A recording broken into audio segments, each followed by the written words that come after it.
Hey everybody, welcome to Do You Believe on Paranormal Zone TV. Everyone, thank you so much for joining us tonight. And for those who may be new to the show, if you would please subscribe, I'd appreciate it. And please don't forget to give the show a like because you're going to love the show tonight. My guest is Vanessa Hogle. Oh, you've got it on. I don't. All right, hold on. Oh my God, it's always something with a live broadcast. Anyway, my guest is Vanessa Hogle, so let's bring Vanessa on. Honey, would you please tell the viewers a little about yourself before we start the show? Sure. First, disregard. Okay, it's been a long day at work, so just bear with me. I'm Vanessa Hogle. I'm in Oklahoma, remote viewer, automatic drawer, artist, author, mom, dental assistant, and I talk to dead folk. And I have done quite a few of these shows with Norene, and I love it. I love you, Norene. Oh, I love you, honey. All right, so tonight it's one of our unexplained disappearances, vanishing into thin air, and strange murders. So with that, we're going to start with case number 1 for the show, and it's the Cowden family. And please bear with me because while I'm reading this, I'm also showing you pictures at the same time, and that's like rubbing your stomach and patting your head at the same time. I mean, I can't do that, so it's really hard. So just bear with me. As I'm reading, I will show you pictures, okay? So if you hear a hesitation, that's what I'm doing. All right, so this first case is the Cowden family. And on September 5th, 1974, Richard Cowden, 28, his wife Belinda, 22, along with their 2 small children, David, 5, and Melissa, 5 months. They disappeared from the Rogue River National Forest campground. And again, we have several cases on disappearances and strange murders in the National Forest, which we love to do. All right, the Cowdens picked up for a short weekend trip, planning on stopping at Belinda's mother's house for dinner on their way home that Sunday. Authorities have said that the Cowdens were last seen alive when Richard and his son went to the general store about a mile down the road to grab a quart of milk. Hold on. Okay. Witnesses told investigators that the pair had been seen traveling back the way they came and nothing seemed to be out of the ordinary. Belinda's mother, who lived about a mile away from the campsite, soon became worried when the family failed to show up for dinner. According to reports at the time, Belinda's mother quickly grabbed her car keys and went to check on the family at the campsite to see what was holding them up.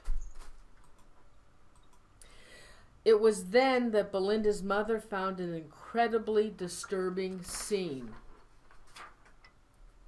On the table at the campsite, Belinda's mother found her daughter's purse, an untouched quart of milk, the baby's diaper bag, and Richard's wallet and fairly expensive watch, but no sign of the family. The local sheriff's office revealed that the robbery did not appear to be a motive, but for the entire disappearance of the family. Okay. All right, hold on. For several months, investigators, family, and friends searched for the Cowdens throughout the entire area where they had been camping. Let me go back to our... But they turned up nothing. It was as if the whole family had vanished into thin air. Nearly 8 months after the Cowdens went missing, investigators made a horrific discovery when 2 men hunting deep into the Siskiyou woods stumbled upon the remains of human bones. The corpses of a man, a woman, a child, and an infant were discovered. It was announced that the Cowden family had been found dead. While it was impossible to pinpoint exactly how Richard died, Belinda and the children had reportedly been shot. Because there was no gun found anywhere near the scene, investigators have since concluded that Richard was probably not the killer. According to Lieutenant Mark Kazar, Oregon State Police, authorities believed it was highly unlikely that the Cowdens had been forced by gunpoint to leave the campsite. Investigators say the induction happened so quickly that some of the family members were still wearing their swimsuits. Police have said the family was probably forced to up the steep slope where they were found. 4 corpses, that of a man, a woman, a young child, and an infant, that the remains of the Cowden family have been found. Belinda and David's remains were found stuffed in a small cave. Both suffered from several .22 caliber gunshots. Baby Melissa's remains were also found in the cave, but that the autopsy showed she had died from severe blows to the head. Richard's body was not found inside the cave, but several feet outside. His body was too decomposed to tell exactly how he had died. Almost from the beginning, authorities were fairly certain that the Cowdens did not know their killer. Hold on. Whoops, wrong one. You have to remember it was summer. There were all sorts of people in that area, so-called hippie types, a motorcycle group, and so on, Lieutenant Kazar said at the time. In recent years, Oregon State Police Detective Dick Davis said he felt as if the Cowdens were cheated in the original investigation, but he believes that a man who killed them is already behind bars. Are we going to stop there? Yeah, I'll just stop there. There's no point. They had suspected a Dwayne Lee Little. That's what I was going to say. I kept getting the initials not the initials DL. What I kept hearing in my head was keep it on the DL.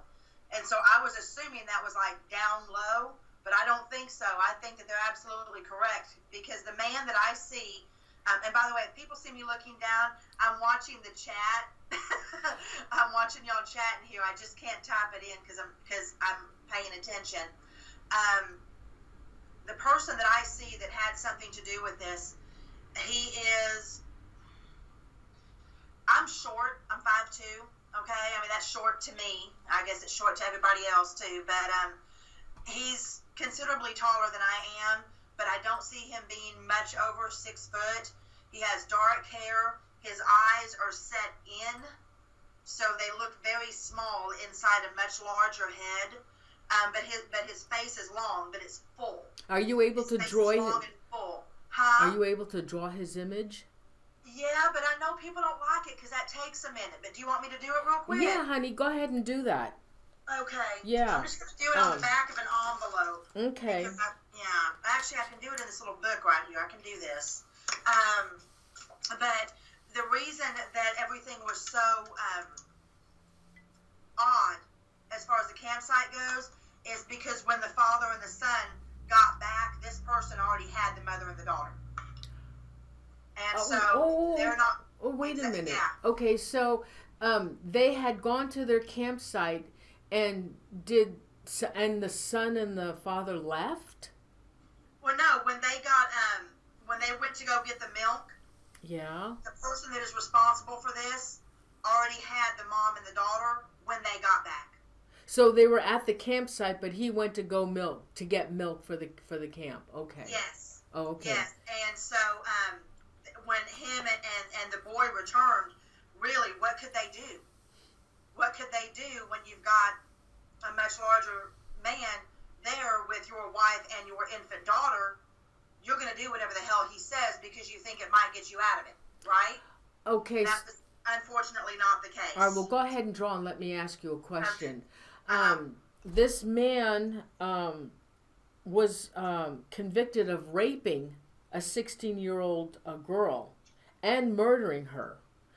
And so do you know how long it was how long the son and the husband were away from the campsite before they got back? Is it possible that he had intended or he did rape the wife, Belinda? It's my belief, yes. Oh. There wasn't that type of physicality to the child. So if we can take anything positive away from this, we can take that. Because it is not unheard of for somebody to rape an infant. Okay? As sick and disgusting and as reprehensible as that is, I don't believe that happened. Was the wife violated, or at least in the process of being violated? It is my belief, yes. That's what I'm being told. Okay, give me just 1 second. Sure. I'm doing this in pens, so it's a little bit darker. So it's a little bit easier to see, because I know sometimes it's hard if I do it in pencil. Okay. Okay, It looks like he's got very dark eyes. Also, to this day, nobody has been arrested or charged for the family's murder. Actually, they call it a massacre, the family massacre. Give me just 1 second. And if anybody can look up whoever this guy is that you said and see if this looks anything like him, all right, that would be great. All right, let me see if I can do it without my thing being shut down. Let me find his name. Dwayne.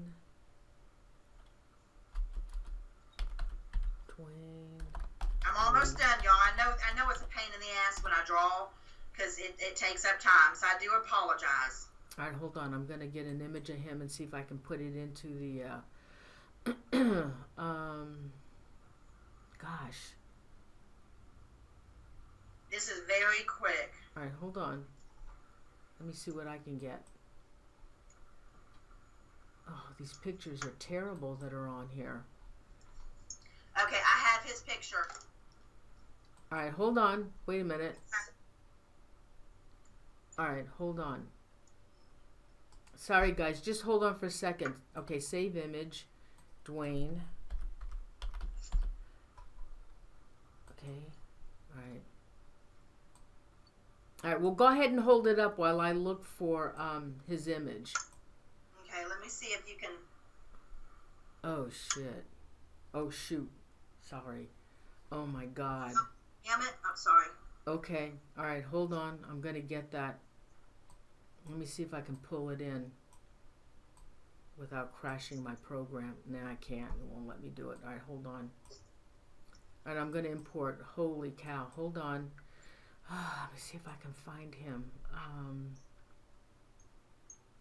What did you say his name was? Dwayne.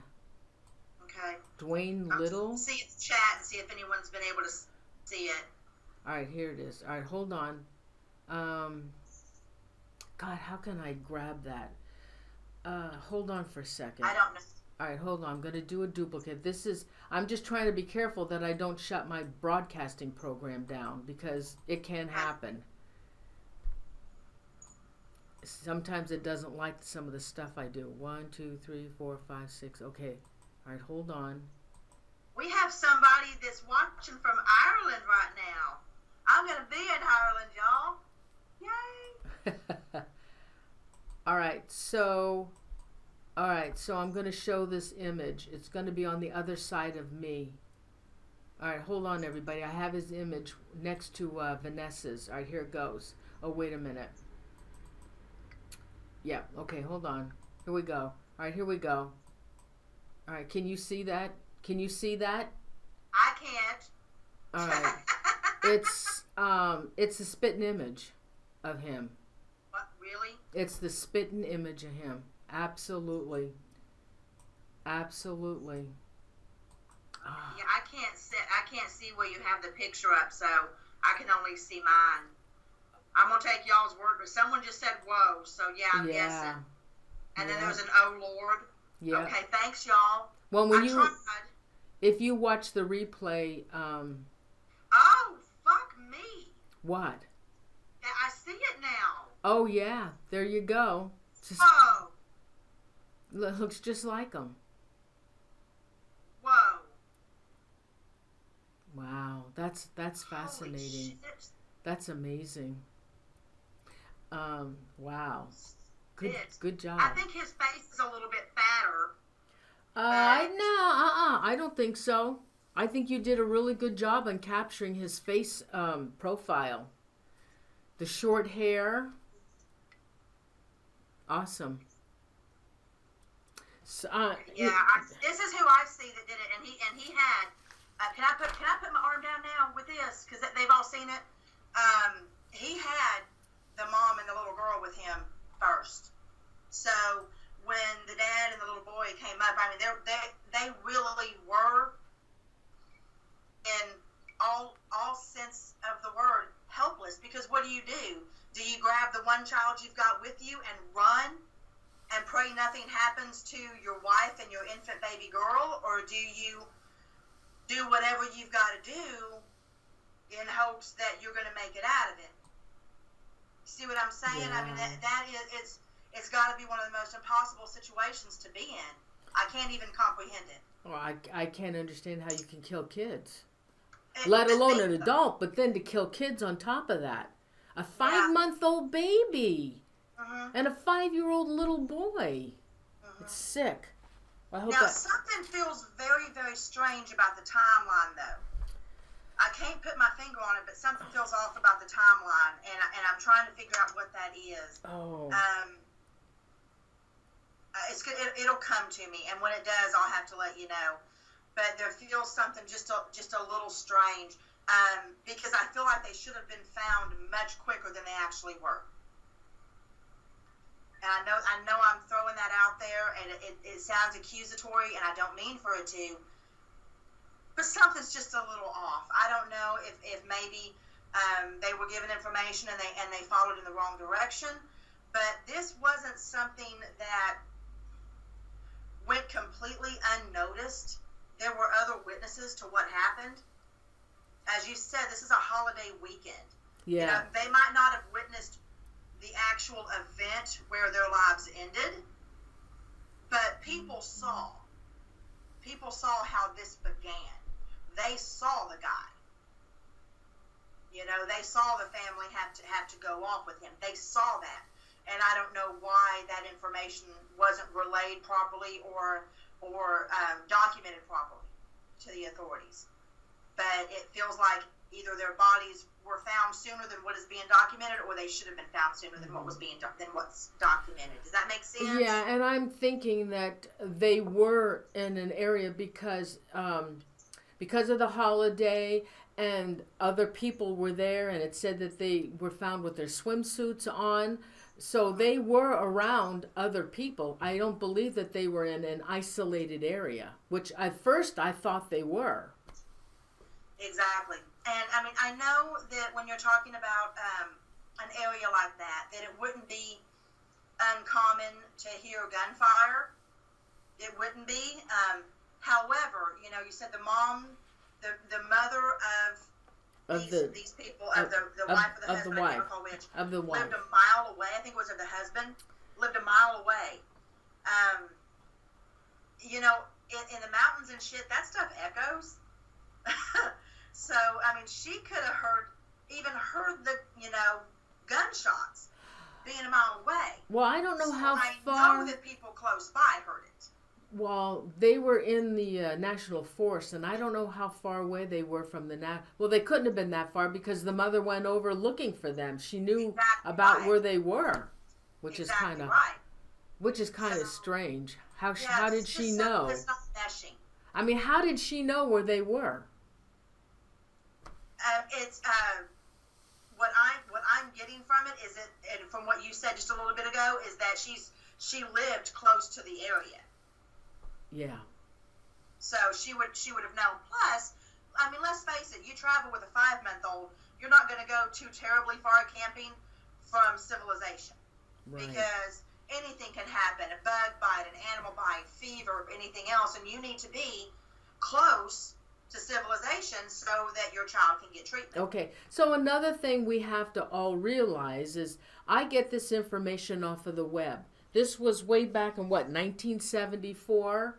It's hearsay and what people write, so it just keeps going on and on and on. And unless we really have the police records, we would not have all of the timeline and all of the straight information, because it's just like you say something to somebody, goes on, and then it changes. So all I can do is give what I can find on the web without getting any police reports. So that's all we have to do. That's what I'm doing. I'm telling you what the dead people are telling me. So in a sense, it's hearsay. Yeah. You know, I mean, if we can pull something from that information that I'm being told that can go to authorities and maybe it'll lead them in the right direction, that's all I can ever ask for. Right.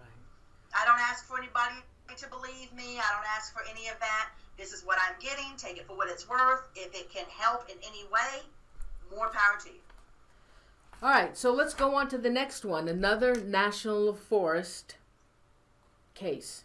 And this is actually a 411 case. Okay. So this one is Dr. James McGrogan, and he mysteriously, first he disappeared, and it was on March 14th of 2014 in Booth Creek Falls, Colorado, the White River National Forest. And in 2014, a doctor named James McGrogan went on a winter hiking trip using split snowboards on the snowy trails of the Vail, Colorado. He brought his fully charged cell phone, a GPS, a survival gear, medical supplies, and a blanket and other protective gear. He was ready for the worst, not to mention 2 friends to hike with. James was athletic, so he got farther ahead on the trail. His friends could not find him. Despite the 5-day search, Despite the 5-day search and the fact that there was snow on the ground, no one could find any sign of his tracks. Dr. McGrogan's remains were found 20 days later in the remote Booth Creek Falls at the bottom of an ice chute in an area 4.5 foot miles, it's 12 to 16, and would have taken multiple days from where he was last seen. He would have had climbed several mountains and many miles to get there. There's the falls. Here's the area that his body was found. And this is what they call the ice chute. Okay. I'm looking at what you're putting on right here on my phone. And that location. Right. Okay, now listen. He would have climbed several mountains and many miles to get there. That location had been searched previously by the search and rescue teams and found nothing. But yet, 20 days later, they found his body there. When the rescue team found his body, 9,950 feet elevation on an ice sheet, he was wearing black leggings, a shirt and an undershirt, gray socks, no coat, no gloves, no boots. Hold on. I'm showing his picture. The coat was in the backpack along with the GPS and a phone with a backup battery. The coroner checked the phone and it worked, and it was tested with 2 bars with active service. Dr. Groden was allegedly alive when he reached that mountain. Why wouldn't he have used his phone? Also found was his ski board, and he was also wearing a helmet. The coroner later took off that helmet. They found his head had a severe head injury, trauma to the left side of his chest, and a broken femur. According to David Pilates, this is a very, very unexplained disappearance. Many of the factors don't make any sense, and if you read any of his books, he explains that you will know that many people are found without any footwear, and much of the clothing is never found, and this fits the profile. The mystery of this case just continues to multiply as to what happened to the doctor, and to this day the case remains unsolved. Okay, I'm getting ready to probably piss a lot of people off. All right. But you know me, I love you, and that's just how I roll. You said that he was found 20 days later. Yes. Correct? Right. And that they went through his backpack, and they found his phone. Okay, now they found him 20 days later when that area had been searched and nothing was there. But walk with me on this one. All right. 20 days later is when they found him. they found his backpack, and they found his phone. Is that correct? Yes. And that phone still had 2 bars on it. Right. No, it didn't. Oh, it didn't? You can't. You cannot have a phone not plugged in for 20 days and still have 2 bars of service on it. It will not work. Very interesting. Your phone's going to die if it's not charged. Very interesting. As far as how far away he was from where he was going to be, in all honesty, from the time he started walking to wherever it was he was supposed to walk to the time they found him where he was, first of all, it would be very difficult to determine time of death based on the weather situation, how cold it was, how hot it was. It was snowing. Was there snow? Was there snowing. ice?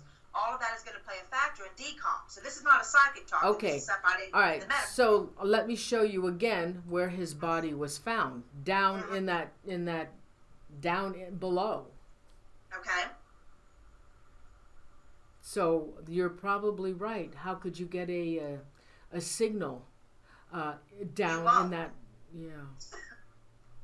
Okay. So go ahead. You're coming up with something. Go ahead. What are you trying to say? What I'm curious about is what were the weather conditions? Snow. When he was hiking. It was snow. It was snow. Okay. If there was any chance that he began to suffer hypothermia, because obviously nighttime was involved with this on many days. Well, he's a doctor, and supposedly he came prepared. He had a blanket and some warm clothing with him. Yes, he did, but you can only be so prepared for nature when it comes right down to it. When you expect to have a certain length of time to get somewhere, and it ends up taking you because you've gotten lost for whatever reason, it ends up taking you longer, your preparation still may not be enough. When hypothermia sets in, one of the main side effects of that is you actually begin to feel hot. Oh, absolutely. So you take off your clothing. I heard that. You take off your shoes. You take off your pants. It is almost a euphoric feeling. It wouldn't be impossible during this time if that was to happen, because you can have hallucinogenic effects. Okay, this isn't the psychic talking, again, somebody in the medical field. Okay, it can have hallucinogenic effects, and he could have fallen. He could have hurt his head. He could have had still the wherewithal of having medical knowledge to know that that particular wound needed to be protected. He could have put on a helmet for that. A lot of what it seems. Okay, now Vanessa, the coroner said his head had been crushed or whatever, but he had a helmet on That's what I'm saying. If he had fallen and hurt himself, first of all, if you have low temperatures, it's going to slow down your blood flow. You're not going to bleed as much. The contusion is not going to be as bad as it would be if it was standard weather for you, blood flowing. Okay, it's going to cause it to coagulate. So it wouldn't seem like it would be that big of a deal, but he would know he had an injury and possibly put on that protective helmet that he had. It's not uncommon. Trust me. I mean, if people can look this up. It could have been the doctor in him saying, hey, I know I've hurt myself. I don't know how bad it is, but I have a helmet. What do you do to a wound that's bleeding? You put pressure on it. That causes the bleeding to stop, especially a head wound, because they bleed profusely. So he could have done that as a preventative measure from further injuring himself. He could have had that wherewithal, that small thought in his mind, being medically trained, to do that at that time. You see what I'm saying? I know that the first thing that we want to do is think foul play. The first thing we want to do is think paranormal.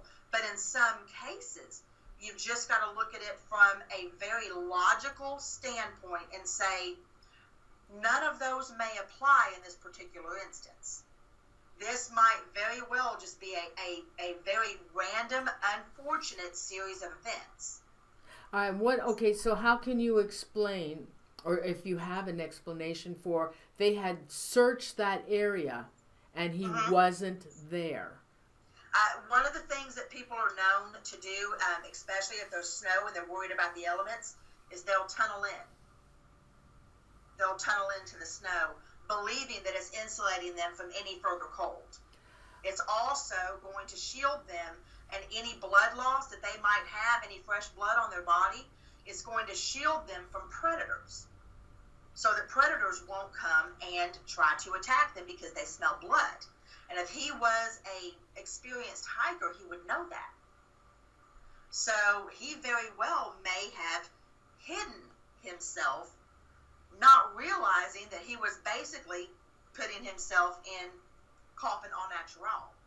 And they don't explain if he was on top of the snow, if they had to dig to find him, just that his body was found in that area.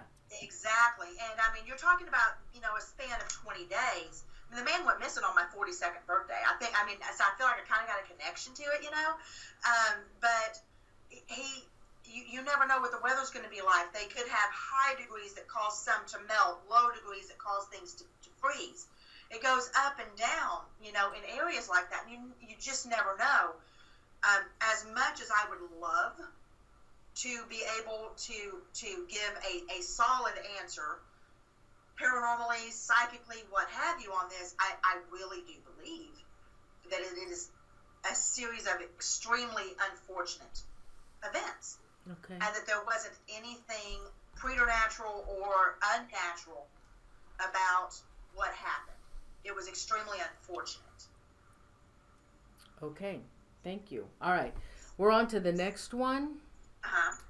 Okay, this one is the mysterious disappearance of 4 German tourists on October 21st, 1996 in Death Valley National Park. In the morning of October 21st, 1996, Death Valley National Park, Ranger Dave Brenner was aboard a military helicopter somewhere in the skies over the southerly part of Death Valley. It was a routine aerial surveillance. Around 11 a.m., he saw something unexpected. A vehicle in the wash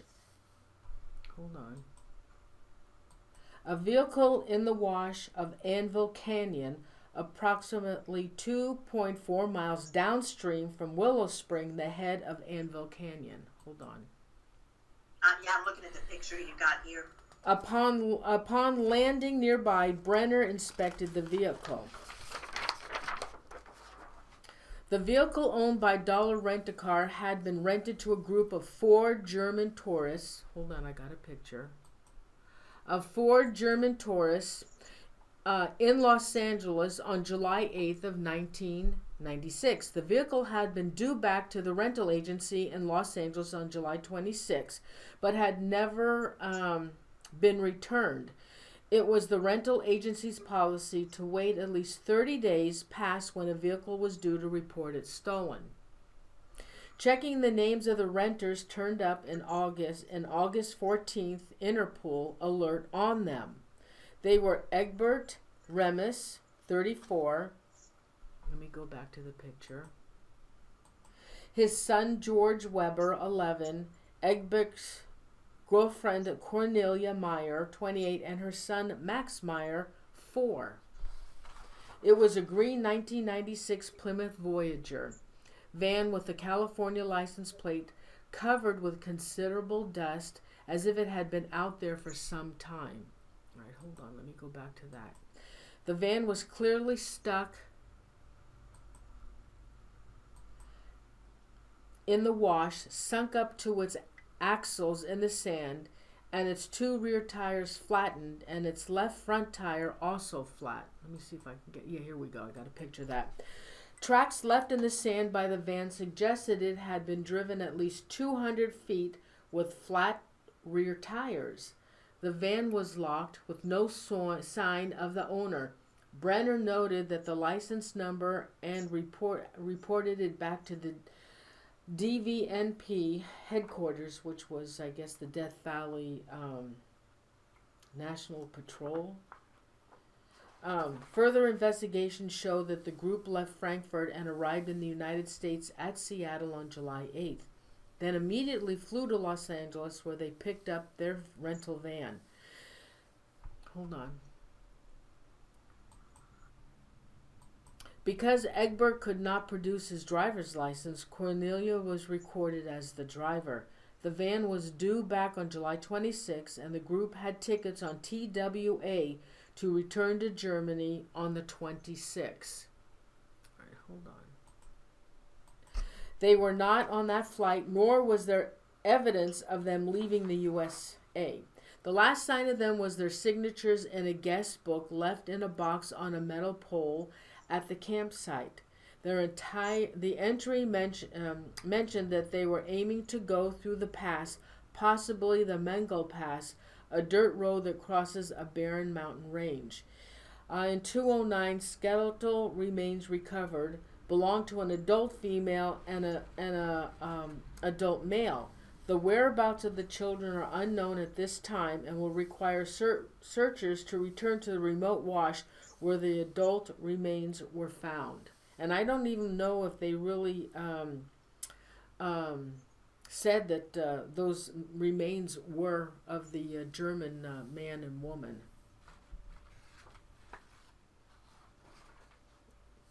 What do you want me to go? Yeah, okay. Yeah, tell me what. I believe that they were. I believe that they were of the man and woman. I don't think that this was premeditated in any way. That's not what I'm getting at all. They were very much so victims of opportunity. And it was from where they stayed last, where they ran into two people whom they thought were being friendly. Those two people were with them when they started out on this trek. And those two people, it was a man and a woman who wanted these children. And they killed him and her, and then they took the two kids. It was very much not planned. It was spur of the moment, but it was murder. Oh, so is that why you think that's why the remains of the two children haven't been found, because they're not there? Yes.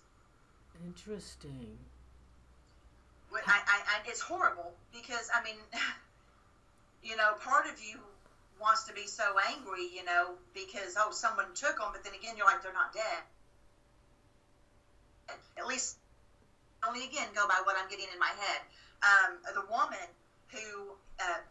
woman that I see is playing a part of this is approximately 5'6". She has reddish blonde hair, hangs down a little bit past her shoulders. She's very thin but athletic build. Just a little smattering of freckles right across her face here. She resembles in some part the little boy that belonged to the woman who was murdered. And so for her, there was an instant connection. The gentleman that was with her was between 5'11" and 6 foot, so right there in that midline. He was again of athletic build, quite fit. He did have a small mustache, what you would call a perm stash. What we look at and we see, it's a perm stash, but for him it was just a mustache. Lighter brown with some blonde in his hair that had kind of the comb over, but not the old man comb over. Again, very athletic looking couple. You would walk up to them, you talk to them, you wouldn't be surprised. You would be very, very surprised to know that there was something not right about them. But they were. Now, did they have ill intentions about these children? No. But, they still did what they did. They still did what they did. There was a reason why the van was found where it was. There was a reason why things happened the way that they did. And that's why. They saw two birds, one stone. Two kids that they could take. And not for any disgusting reason. Okay? Not for any disgusting reason that we would automatically go to think of, but as their own children. Now, you would think the older child, that would be almost impossible. But, you keep somebody with you long enough, you can convince them of just about anything. And then one of the kids was quite younger, so she was 5 it wouldn't have been that difficult. And I don't think they had any suspects. No. These people would not show up like a suspect. They would absolutely have no warning bells going off, nothing. But if they weren't staying at the same place this family stayed at before they disappeared, they were close by. and in the vicinity. So people would have seen them. They just wouldn't have suspected them at all. Wow. All right. It's awful. Yeah. You know, I mean, because what do?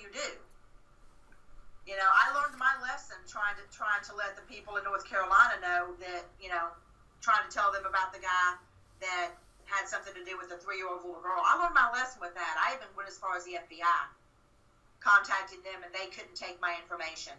You know, I contacted the police department in North Carolina 3 times, and what I was told the last time I called, I didn't tell them I was a psychic, didn't tell them I was a medium, didn't tell them anything like that. I simply stated, I have information on the missing 3-year-old little girl. And do you know what I was told, Norene? No. Call back tomorrow. Nobody's here. Oh 4 days later, God. they arrested the mom's boyfriend. The same guy I drew that I posted on social media 2.5 days before because I could not get the police to talk to me. You know, yeah. Unfortunately, Vanessa, a lot of police departments and people in authority, they laugh at this stuff. I mean, and they can laugh in my face all day long. I don't give 2 fucks. Just take the damn picture. Yeah. You don't have to believe me. Take the damn picture. You know, that's all I wanted to do. That was it.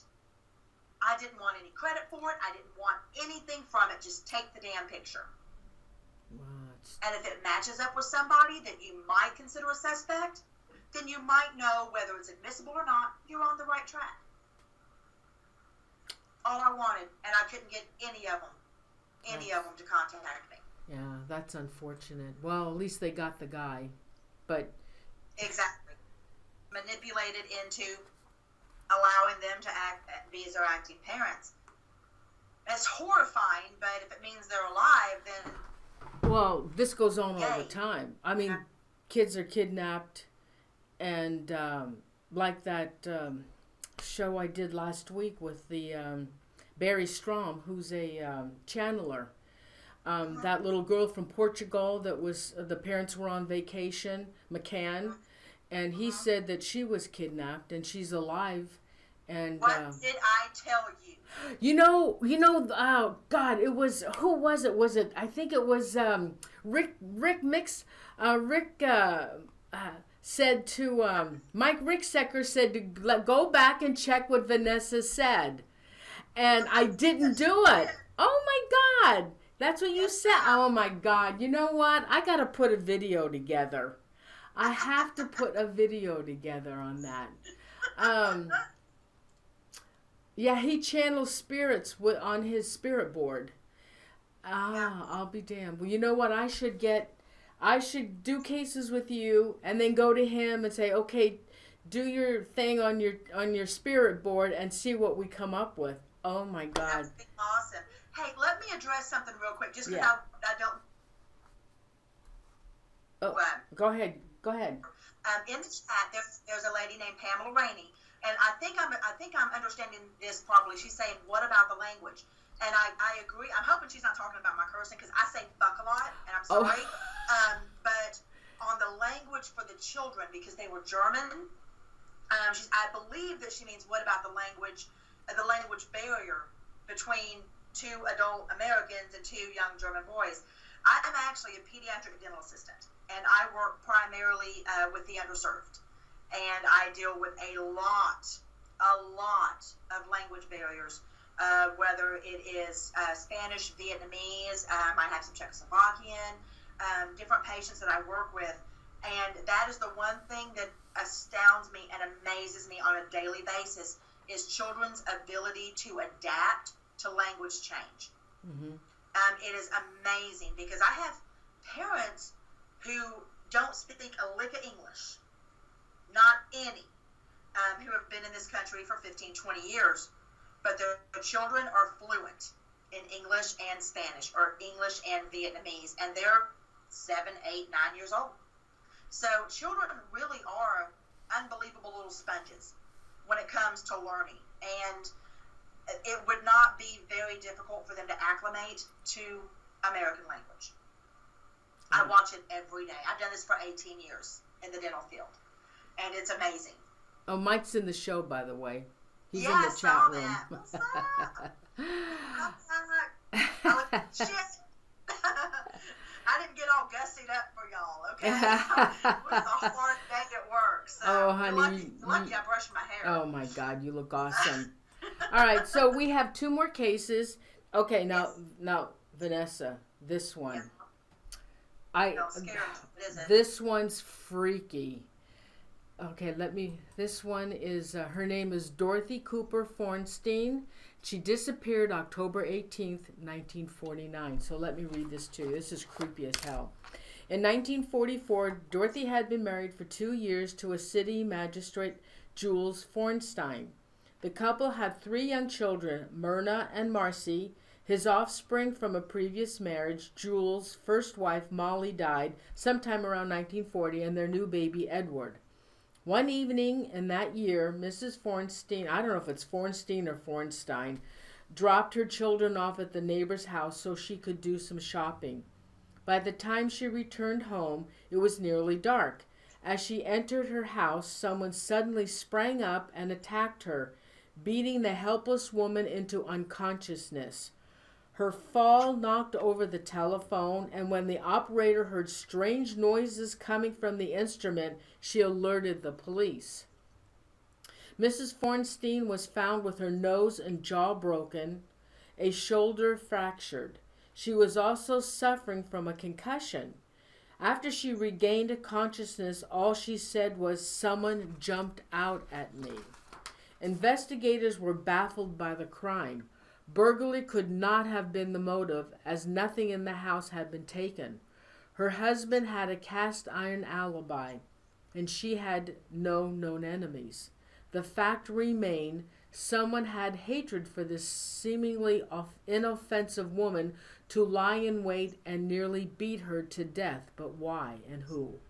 The assault remained a mystery. Mrs. Forstein recovered physically, but her emotional health was never the same again. Hold on. Okay.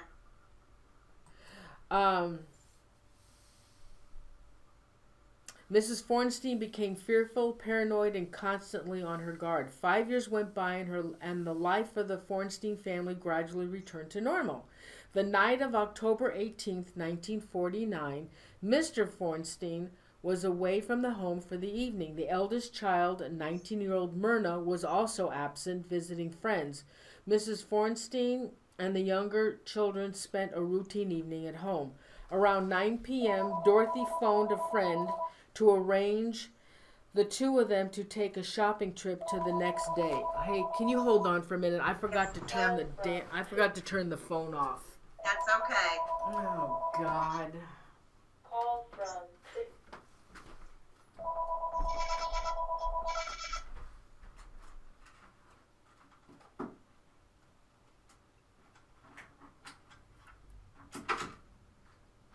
Sorry.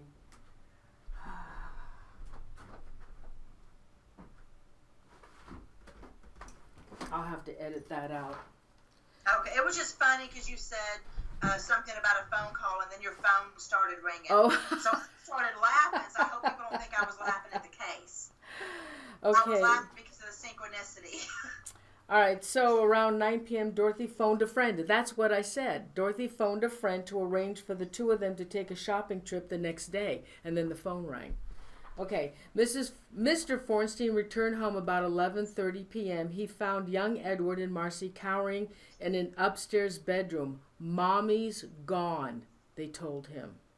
Very curiously, particularly in the light of the previous attack on his wife, Mr. Forstein waited 2 days before contacting the police. Okay.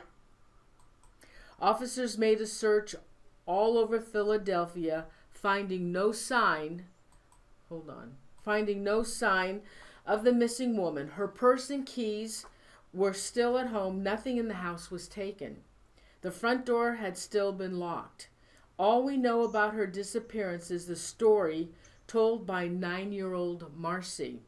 She told police that on the night her mother vanished, she was awakened by someone entering the house. When she went out into the hall to investigate, she saw a strange man coming up the stairs. Her pajama-clad mother was lying face down on the floor of her bedroom, resting.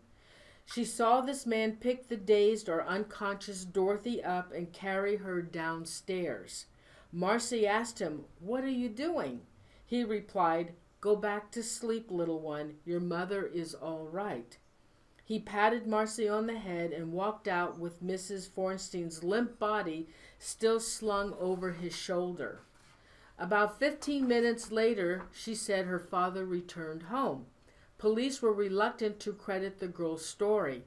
No strange fingerprints found anywhere in the house, no sign of forced entry into the securely locked residence, and it seemed impossible that anyone could carry a woman's body down a busy, unnoticed street. A busy street unnoticed. And how Mrs. Forstein have been rendered dazed or unconscious before this stranger entered the house. However, Marcy constantly stuck to this account, and the psychiatrists who examined her were convinced she was telling the truth. As bizarre and comprehensible as the girl's story may have been, it is all we have to go on in trying to solve the mystery of Dorothy Feinstein's disappearance. No trace of her has ever been found. Is that freaky? That is freaky, and I want to address something that was put here in the chat.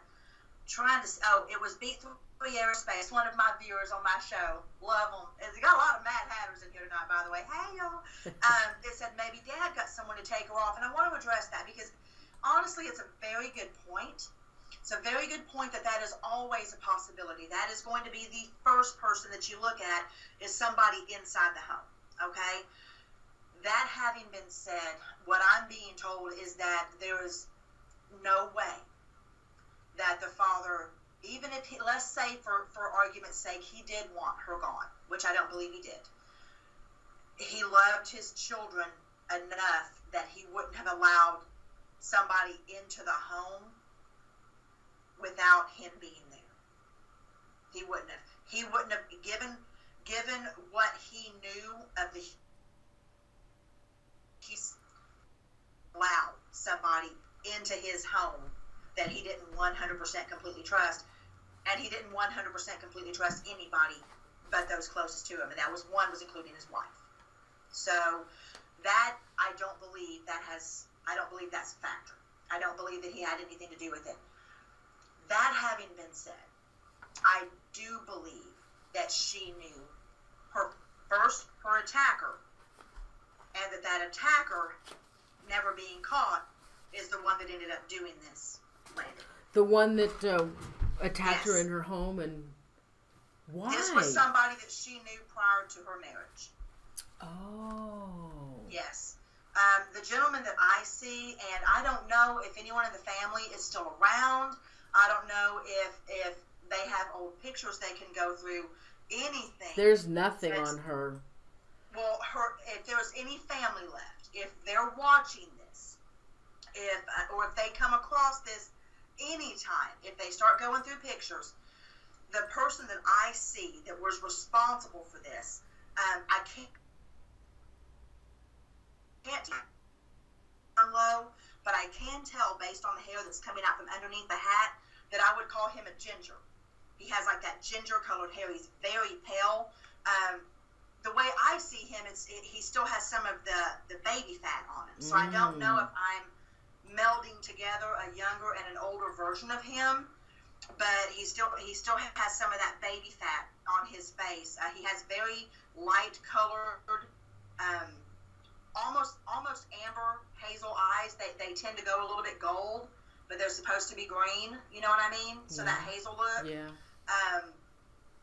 Kind of not fluffy, not fat, but he's not a physical person. He was just, he could easily overpower a woman.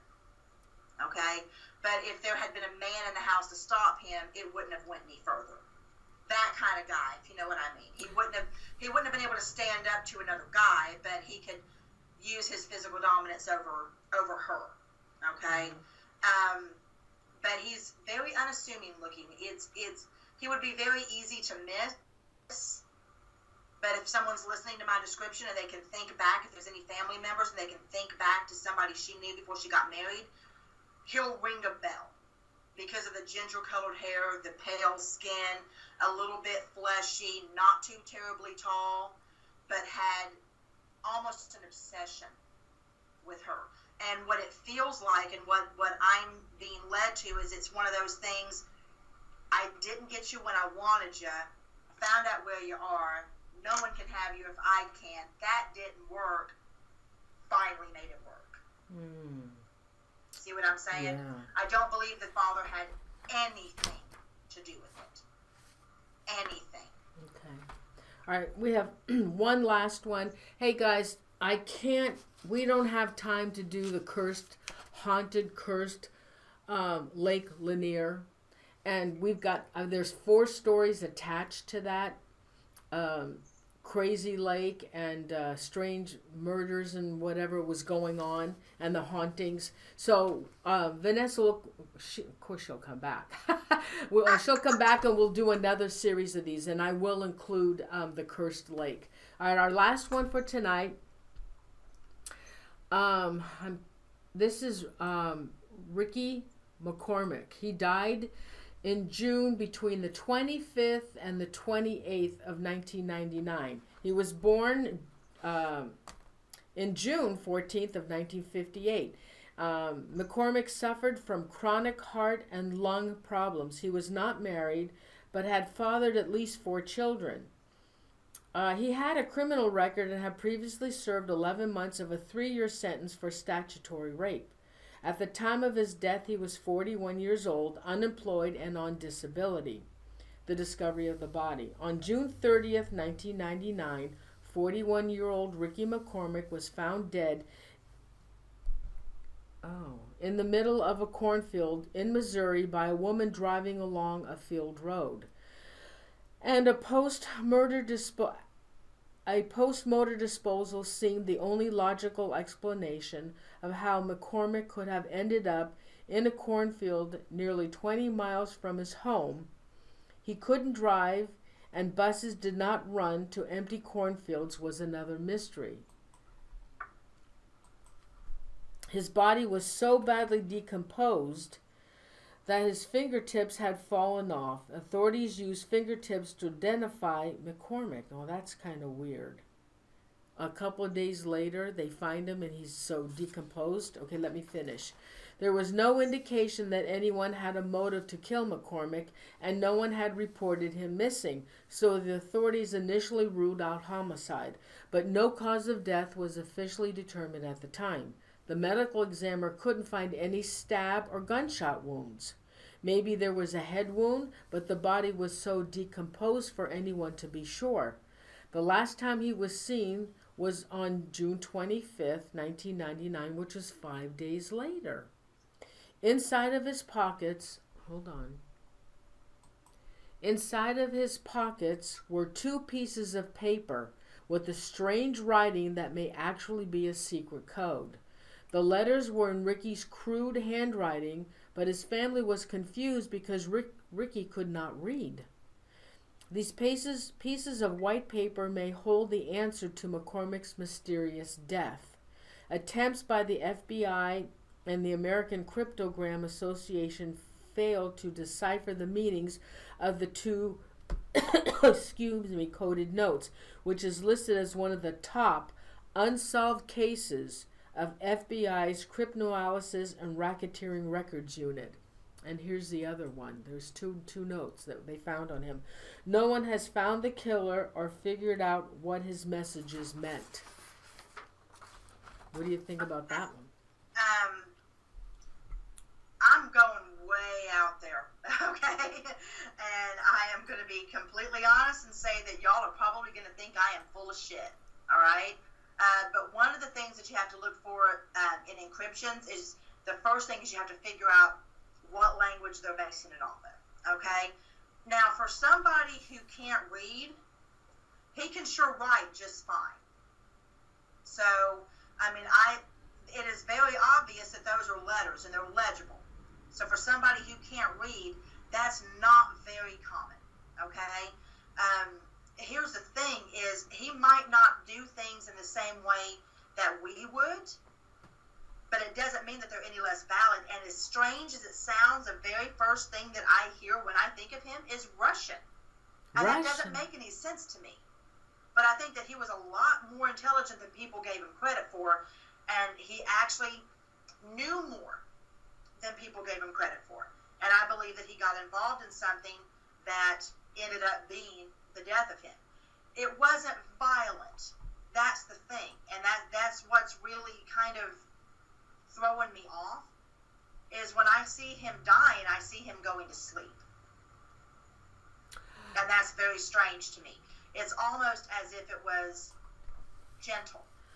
Does that make sense? But Vanessa, what the fuck am I thinking with that? Okay, wait a minute. Okay, the thing about this is, he was found 5 days later. Our body does not decompose that fast, does it? He was almost unrecognizable. They used, and the fingertips were cut off, so they used those to identify him. What is that all about? So many things can play a factor when you're talking about. I mean, I have my ex-husband's in law enforcement, so when it comes to decomposition and stuff of bodies, I'm well versed on the subject and what you can do to a body to accelerate or slow decomposition. Okay, so that does it play a part in being able to determine time of death? Yes, it does. But you can fuck with that so much and change it up so much.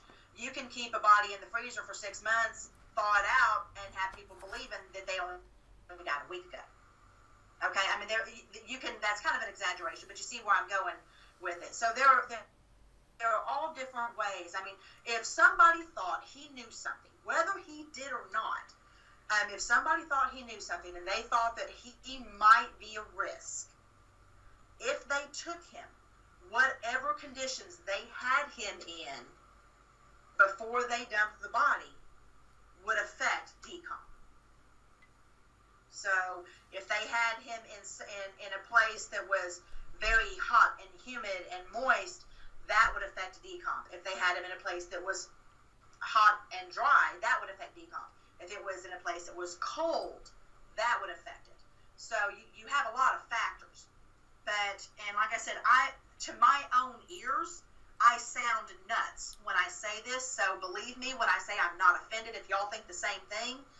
But I believe that it was believed that he knew something he shouldn't know. And before they figured out that wasn't the case, or as they figured out that wasn't the case, they had to get rid of him. But it was actually gentle. And I know that sounds so strange. I know it does. But it's something that would not have shown up in a toxicology report. There's a particular drug I'm looking for that they could have actually succinylcholine. That is one that if you put it into the body, it's a paralytic, and so it would be very easy to gently suffocate somebody if they have been injected with that, and have it be a gentle death.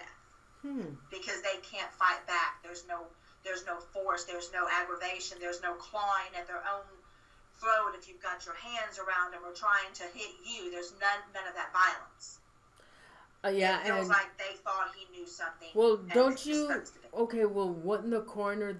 So there was they could not come up with the cause of death.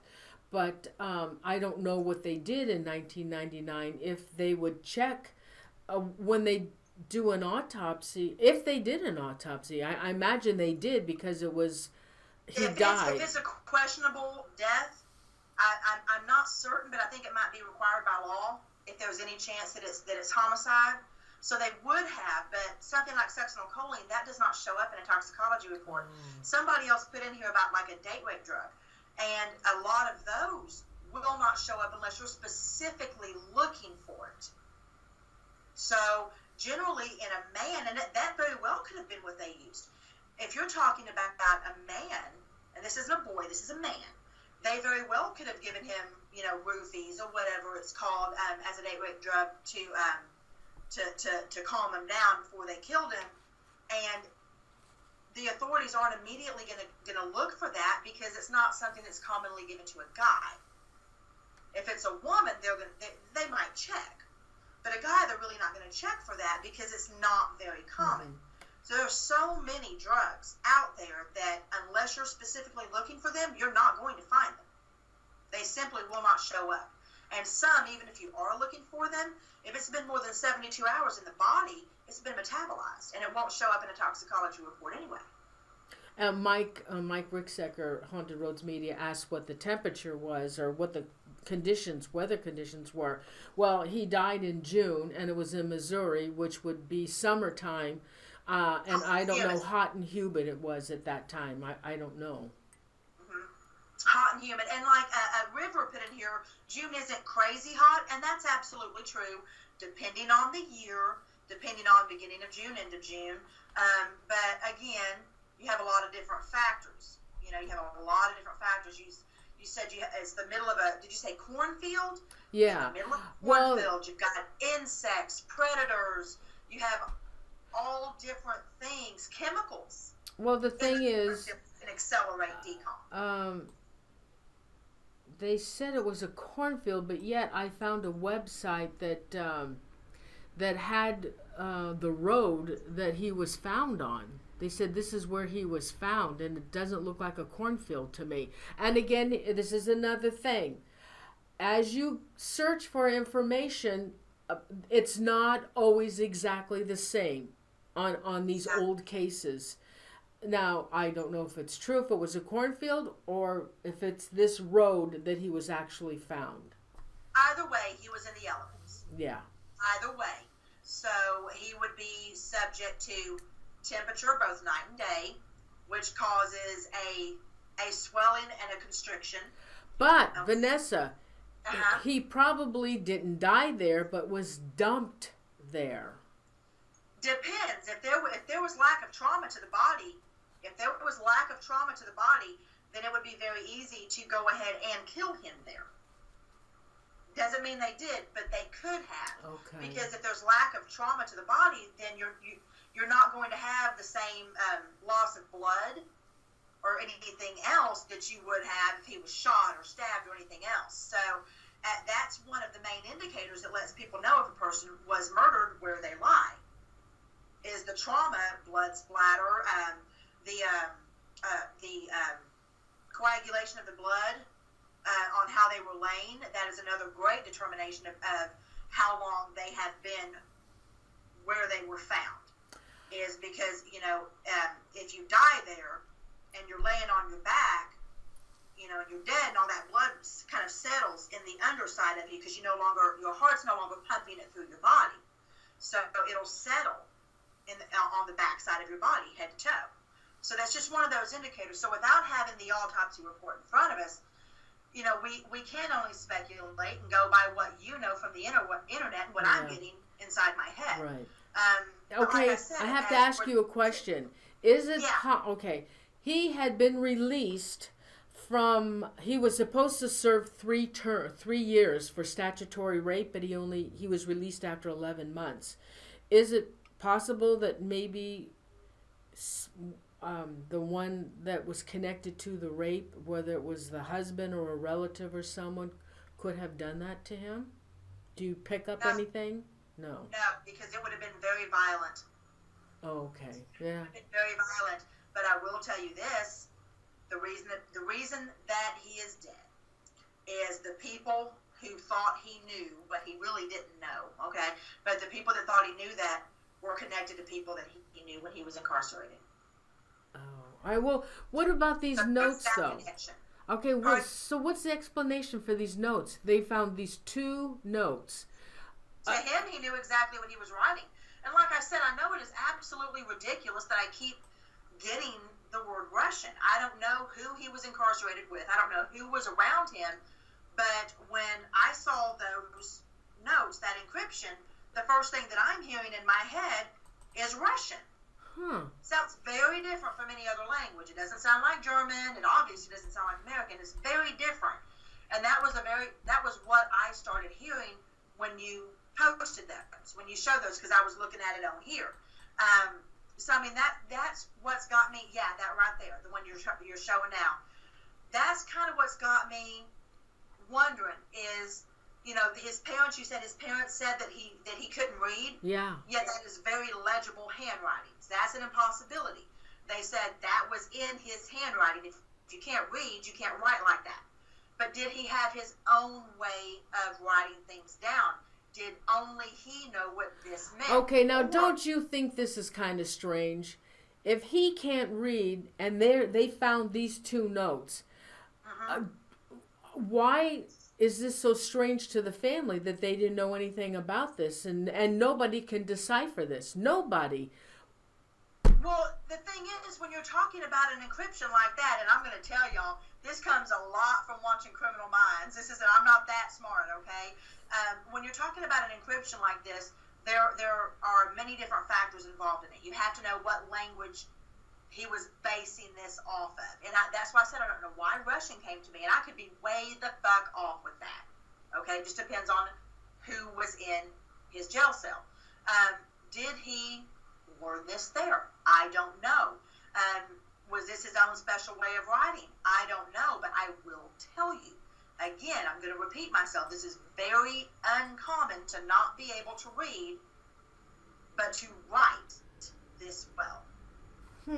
He has more legible handwriting than half the doctors I've worked for. I'm just saying. Yeah, I believe you. I can read this better than I can their shit. So I think that maybe, not everybody knew what they thought they knew about it. Did he appear simple? Possibly. Is it uncommon for somebody who appears simple to have savant qualities or to be extremely accelerated in certain areas that we might not be aware of? Absolutely. I don't only work with the underserved children. I have children that I work with that are autistic, that have lots of mental and physical disabilities. And I tell you what, some of them shock the hell out of me just because they don't go about things in the same way that we would. It doesn't mean that they lack intelligence. Yeah. They just find a different way to do it. And it can be quite impressive. So to automatically assume that he couldn't do this, I think is irresponsible. And I would hope that his family or the authorities would look further into it. I don't have the smarts to figure out that cipher. I don't. I wish I did. But I do believe that he knew exactly what he was talking about. And I believe that he was much smarter than people gave him credit for. You're probably right. Wow. Okay, that was another fascinating show with Vanessa. As always. I love it. So Vanessa will be back. We'll do another show on strange murders, deaths, vanishing into thin air. When I get back from Ireland. Yeah, okay. Yeah, Vanessa wants to come back.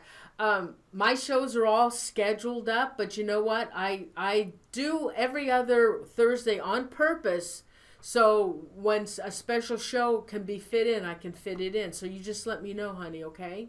Sure will. Yeah, I don't get back until the 27th of March, or 28th of March, and I'm going to have a whole lot of shit to talk about because we are doing nothing but investigating. And don't forget, Vanessa is on Tuesday nights with Mike Ricksecker. Go ahead and plug that, honey. Yeah, Tuesday nights at 8:30 Central Standard Time, 9:30 Eastern. It is on YouTube, Haunted Road Media Channel, and the show is Edge of the Rabbit Hole. And we have some really great guests on there. We have a great time. Please don't mind my cursing because I will be doing it. Just be okay with it.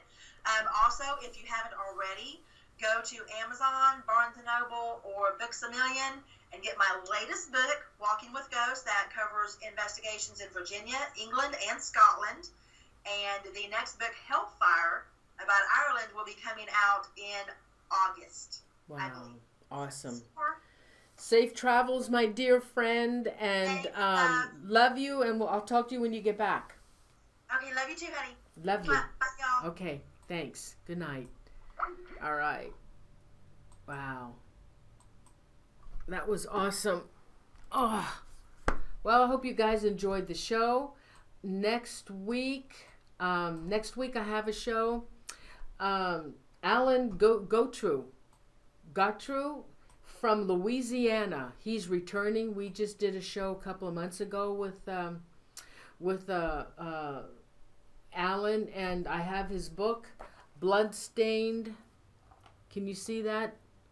It's hard to see, huh? Bloodstained, Louisiana, and I'm going to pick out some murders, unsolved murders, out of that book. I haven't read it yet, so I've got to read it over the weekend, and we'll be doing a show. That's next Thursday, Bloodstained, Louisiana. 12 murder cases. Okay, and Alan, I told Alan's writing another book on unsolved murders in that area, so I can't wait for him to write that book. Those are the best. Okay, everybody, I want to thank you so much for being here. I also thank our mods, Royce and Crystal, for being here. Without them, you would not have the wonderful chat room that we have. It'd be filled with trolls. And they keep a nice chat room for everybody.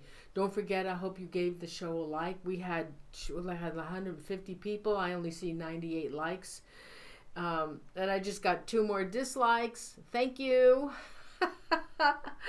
So everybody, let me do some fast shout outs before we end the show. I see Fungi is in, but my Carl White, are you here, honey? Carl White from the UK. Oh, and also the show last week, one of the shots didn't have the mic in it, and I edited those 2 shots out. So whoever watches the replay on that, they won't have to listen to no sound at all. And somebody mentioned about the Madeleine McCann. That was talked about in last week's show. So if you didn't see it, you need to go back and watch that. It was a good show with Barry Strom, who is a spirit channeler, and he gets his answers off the board. And he's coming back as well. And we're going to be doing a live spirit channeling where we're going to ask questions and on cases and stuff. And I'll probably do that. That'll be a special night. All right, everybody, so let's do some shout outs, and thank you so much for being here. Again, I want to thank my mods, Royce Hinman. Please send him your prayers. He needs them. Oh, there's Carl. Carl White, yay. He needs your prayers, please, and positive energy. He is not a well young man, and I love him to death, as I do Crystal and my unique Annie. I don't know where Annie is here. And please do that for me, please. Thank you. And so let's do some shout outs. Okay. All right, let's go back. Hold on. I'm really awful at this. God, Bridget will. Come on. Carl White, Chipateri, Leopard Sita, Zippy Davis,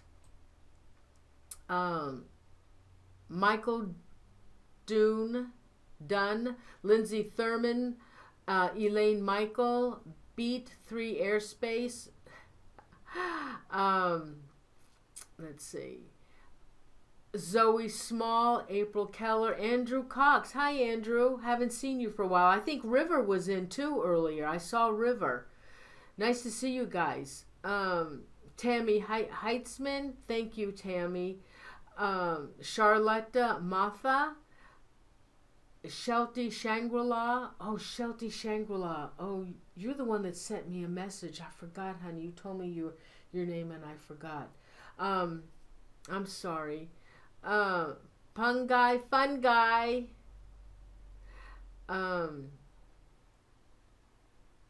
High Priestess Studio. Let's see, who else wants shout outs? Haunted Roads Media. Hi, Mike.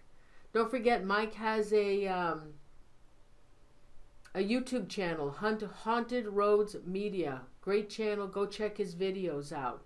He's live every Tuesday.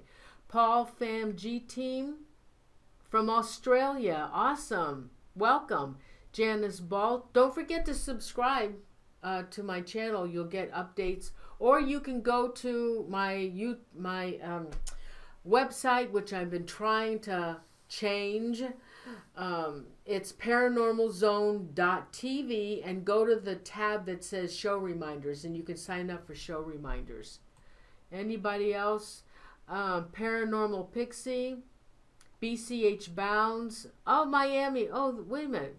Where's Miami Ghost Chronicles? Hey, Miami. You don't do live anymore. I went over to your channel and you aren't doing video anymore. You're just doing podcasts or audio. But she has a good show too. She's on YouTube as well.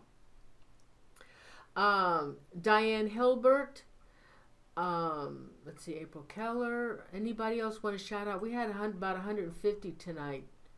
Oh, from Michael Dunn. You're from Ireland. Awesome. Yeah, hi Miami Ghost Chronicles. Anita Ackerman, Uncle Vinny, Miller. Also, you know who's coming on the show? I had a conversation with him, Lori Miller. We got some great shows coming up, by the way. Don Phillips from the UK. I understand he's quite well known in the UK for his ghost hunting stuff. And he called me the other day. He wanted to meet with me and he wants to come on the show.